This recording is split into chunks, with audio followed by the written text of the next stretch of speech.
আসসালামু আলাইকুম। I hope সবাই অনেক ভালো আছেন।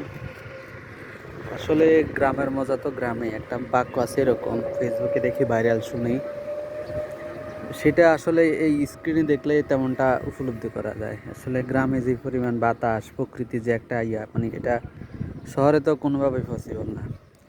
এই যে বৃষ্টি হওয়ার পরে মানে মাঠে, ঘাটে, খেতে, এই যে নদী নালায়, কূপে ভীষণ পানি।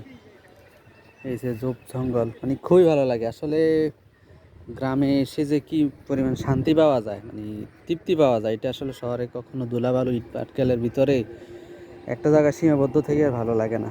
গাড়ি ঘোড়া এই মানে টোটালি কথা হচ্ছে গ্রামে, মানে গ্রামের যে মজাটা ফিলটা পাওয়া যায় এটা আসলে শহরে কখনো সম্ভব না। তাই আর কোরআনে এইভাবে বলা আছে, শেষ জমানায় কিন্তু মানুষ গ্রামের প্রতি বেশি ঝুঁকবে, যেটা হইতেছে।